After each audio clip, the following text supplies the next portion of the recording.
नमस्कार दोस्तों, स्वागत है आपका अपने चैनल स्टडी फ्लैग में। और आज की इस वीडियो में लेके आया हूँ हिंदी साहित्य के आदिकाल से संबंधित 50 अति महत्वपूर्ण प्रश्न जो आने वाली TGT, PGT, UGC net, JRF आदि सभी परीक्षाओं के लिए उपयोगी हैं। अगर आपने अभी तक हमारे चैनल को सब्सक्राइब नहीं किया है तो चैनल को सब्सक्राइब जरूर कर ले, बेल नोटिफिकेशन को भी ऑन कर ले। चलिए शुरू करते हैं। आज का पहला प्रश्न, राहुल सांकृत्यायन ने हिंदी का पहला कवि किसे माना है? उत्तर है सरहपाद को। राहुल सांकृत्यायन ने हिंदी का पहला कवि सरहपाद को माना है, जिसे सरहपा भी कहा जाता है। अगला प्रश्न है, पृथ्वीराज रासो के रचनाकार हैं। तो पृथ्वीराज रासो के रचनाकार कौन है? कवि चंद बरदई। कौन है? कवि चंद बरदई। अगला प्रश्न है, भरतेश्वर बाहुबली रास के रचनाकार हैं। भरतेश्वर बाहुबली रास के रचनाकार हैं शालिभद्र सूरी। शालिभद्र सूरी ने भरतेश्वर बाहुबली रास लिखा है। अगला प्रश्न है, हिंदी साहित्य का वैज्ञानिक इतिहास। हिंदी साहित्य का वैज्ञानिक इतिहास ग्रंथ किसने लिखा? राइट आंसर है डॉक्टर गणपति चंद्र गुप्त ने। डॉक्टर गणपति चंद्र गुप्त ने हिंदी साहित्य का वैज्ञानिक इतिहास लिखा है। अगला प्रश्न है, बीसल देव रासो के रचनाकार हैं। बीसल देव रासो के रचनाकार हैं नरपति नाले। बीसल देव रासो के रचनाकार कौन है? नरपति नाले, जिसमें विग्रहराज और राजमती की कथा है। बीसल देव रासो में कौन सा रस प्रधान है? श्रृंगार रस प्रधान ये ग्रंथ है। अगला प्रश्न है, परमाल रासो के रचनाकार हैं। परमाल रासो के रचनाकार हैं, राइट आंसर है जगनिक। परमाल रासो के रचनाकार कौन है? जगनिक है, जिसमें आला और उदल की वीरता का बखान किया गया है। विजयपाल रासो के रचनाकार हैं। विजयपाल रासो के रचनाकार कौन है? नल सिंह। विजयपाल रासो के रचनाकार कौन है? नल सिंह। अगला प्रश्न है, बुद्धि रास के रचनाकार हैं। बुद्धि रास के रचनाकार हैं शालिभद्र सूरी। बुद्धि रास के रचनाकार हैं शालिभद्र सूरी। अगला प्रश्न है, चंदन बाला रास के रचनाकार हैं। चंदन बाला रास के रचनाकार हैं कवि आसगु। आसगु कवि ने चंदन बाला रास लिखा है। पंच पांडव चरित्र रास के रचनाकार हैं। पंच पांडव चरित्र रास के रचनाकार हैं शालिभद्र सूरी। शालिभद्र सूरी ने पंच पांडव चरित्र रास लिखा है। दोस्तों, मैं 2 बार इसलिए बोल रहा हूं ताकि आपको अच्छी तरीके से ये याद भी हो जाए और रिवीजन भी हो जाए। नेमिनाथ रास के रचनाकार हैं। नेमिनाथ रास के रचनाकार हैं सुमति गुणी। सुमति गुणी ने नेमिनाथ रास लिखा है। अगला प्रश्न है, जयचंद्र प्रकाश के रचनाकार हैं।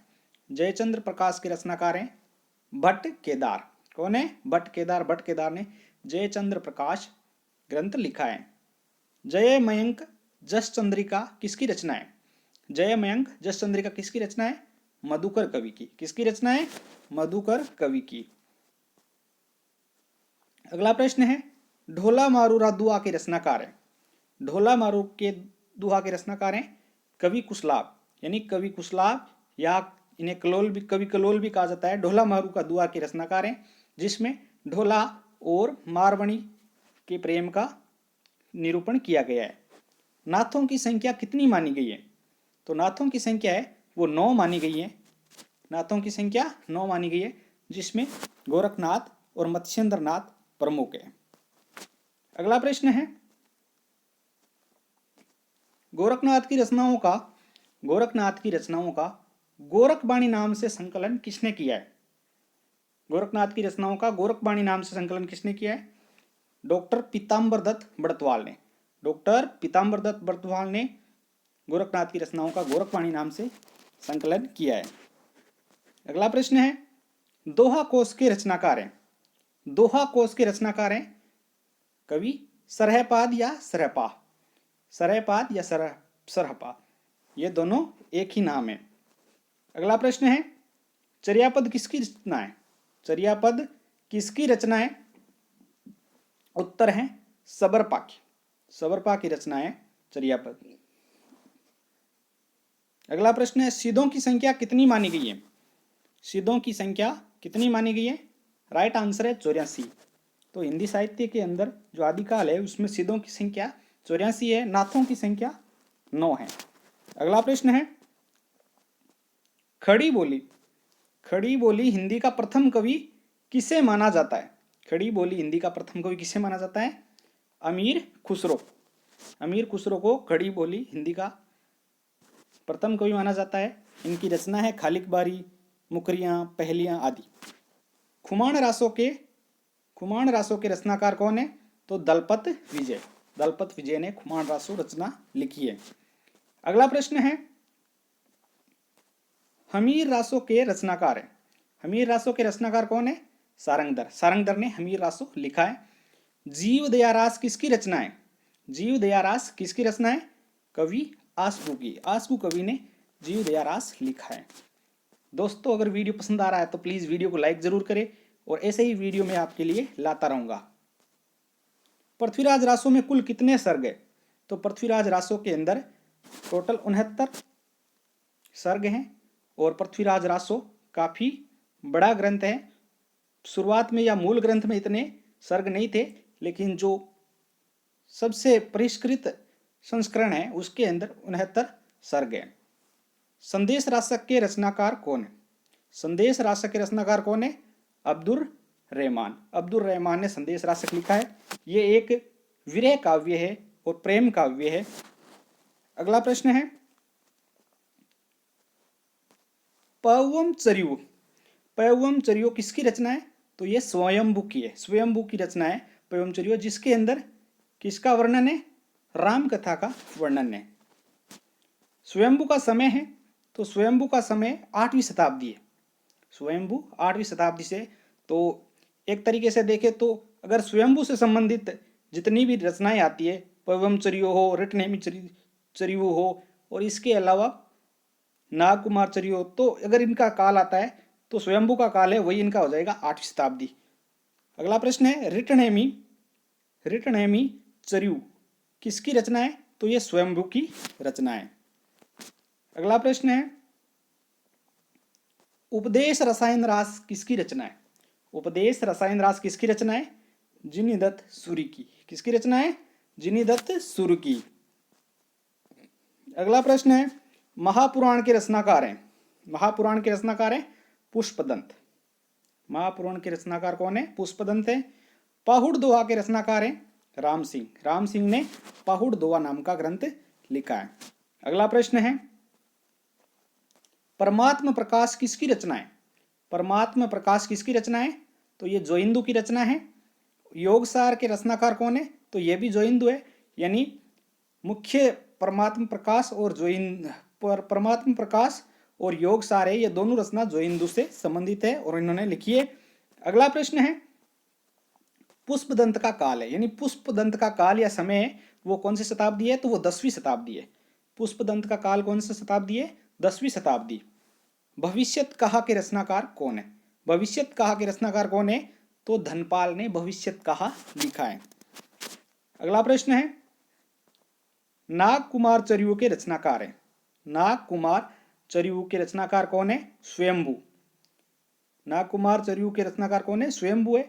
ये चरियो है ना, तो इसका मतलब होता है अपभ्रंश के अंदर चरित काव्य है। ये स्वयंभू की रचना है। मैथिल कोकिल किसे कहा जाता है? तो मैथिल कोकिल विद्यापति को कहा जाता है। मैथिल कोकिल किसको कहा जाता है? विद्यापति को कहा जाता है, क्योंकि विद्यापति ने पदावली है वो मैथिली भाषा के अंदर लिखी है, जो काफी प्रसिद्ध है। अगला प्रश्न है, अभिनव जयदेव किसे कहा जाता है? अभिनव जयदेव किसे कहा जाता है? तो अभिनव जयदेव विद्यापति को कहा जाता है। दोस्तों, वीडियो को लाइक जरूर करें, चैनल को सब्सक्राइब जरूर कर लें, क्योंकि आपका एक एक लाइक और एक एक सब्सक्राइब हमारा हौसला कई गुना बढ़ाता है। अगला प्रश्न है, विद्यापति ने पदावली की रचना किस भाषा में की है? तो मैथिली भाषा में। विद्यापति ने पदावली की रचना मैथिली भाषा में की है। वर्ण रत्नाकर के रचनाकार कौन है? तो ज्योतिरीश्वर ठाकुर। वर्ण रत्नाकर के रचनाकार है ज्योतिरीश्वर ठाकुर है। ये भी मैथिली हिंदी में लिखी गई है। अगला प्रश्न है, राउल वेल किसकी रचना है? तो रोडा कवि की है। किसकी है? रोडा कवि की है। ये एक गद्य पद्य मिश्रित यानी चंपू काव्य है, और इसके साथ ही इसके बारे में ये काफी इंपॉर्टेंट रचना है, ये शिलांकित है। क्या है? शिलांकित है, यानी ये शिलाओं पर लिखित है, अंकित है। अगला प्रश्न है, हिंदी साहित्य का इतिहास सर्वप्रथम किस भाषा में लिखा गया? हिंदी साहित्य का इतिहास है सर्वप्रथम किस भाषा में लिखा गया? तो फ्रेंच भाषा में लिखा गया। किस भाषा में? फ्रेंच भाषा में। 1839 के अंदर किसने लिखा? गारसा दे तासी ने अपने ग्रंथ द लिटरेचर एंड द हिंदुस्तानी में। अगला प्रश्न है, साहित्य का इतिहास। साहित्य का इतिहास जनता की चित्तवृत्ति का इतिहास है। ये कथन किसका है? बहुत ही महत्वपूर्ण कथन है और बहुत ही चर्चित कथन है। ये आचार्य रामचंद्र शुक्ल का है। साहित्य का इतिहास जनता की चित्तवृत्ति का इतिहास है। ये कथन किसका है? आचार्य रामचंद्र शुक्ल का है। अगला प्रश्न है, हिंदी साहित्य की भूमिका। हिंदी साहित्य की भूमिका के लेखक कौन है? तो हजारी प्रसाद द्विवेदी। आचार्य हजारी प्रसाद द्विवेदी ने हिंदी साहित्य की भूमिका लिखी है, लेखक है इसके। और अगला प्रश्न है हमारा, हिंदी साहित्य के इतिहास ग्रंथ। हिंदी साहित्य के इतिहास लेखन परंपरा का शुरुआत की सूत्रपात किसने किया? हिंदी साहित्य के इतिहास लेखन की परंपरा का शुरुआत है वो गारसा दे तासी ने किया था। ये फ्रेंच विद्वान थे और इन्होंने 1839 के अंदर पहला ग्रंथ लिखा था। अगला प्रश्न है, खालिक बारी के रचनाकार कौन है? तो मैंने जैसे पहले बताया, खालिक बारी की रचनाकार कौन है? अमीर खुसरो। अमीर खुसरो ने खालिक बारी लिखी है। आदिकाल को आचार्य रामचंद्र शुक्ल ने क्या नाम दिया? आदिकाल को आचार्य रामचंद्र शुक्ल ने क्या नाम दिया था? वीर गाथा काल। इन्होंने वीर गाथा काल कहकर पुकारा था, जो हिंदी भाषा का जो आरंभिक काल है उसको। अगला प्रश्न है, आदिकाल को बीज वपन काल किसने कहा? आदिकाल को बीज वपन काल किसने कहा? महावीर प्रसाद द्विवेदी ने, जिनके नाम पर द्विवेदी युग की स्थापना हुई। बीज वपन काल कहा है आदिकाल को। डॉक्टर रामकुमार वर्मा ने आदिकाल को क्या नाम दिया था? तो चारण काल। डॉक्टर रामकुमार वर्मा ने आदिकाल को चारण काल नाम दिया था, क्योंकि उस काल के अंदर चारण कवि सबसे अधिक थे, लेकिन ये नाम सर्वमान्य नहीं हो सका, क्योंकि उस समय सिद्ध नाथ और जैन साहित्य भी था।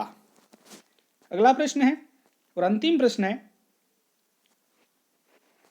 हिंदी साहित्य के प्रारंभिक काल को आदिकाल नाम किसने दिया? हिंदी साहित्य के प्रारंभिक काल को आदिकाल नाम किसने दिया? हजारी प्रसाद द्विवेदी ने। आचार्य हजारी प्रसाद द्विवेदी ने हिंदी साहित्य के प्रारंभिक काल को आदिकाल नाम दिया, जो सर्वमान्य है। दोस्तों, ये था आज का वीडियो। अगर वीडियो पसंद आया है तो प्लीज़ हमारे चैनल को लाइक कीजिए, शेयर करें और सब्सक्राइब करें हमारे चैनल स्टडी फ्लैग को। Thanks for watching. फिर मिलेंगे ऐसे ही एक और ज़बरदस्त वीडियो के साथ।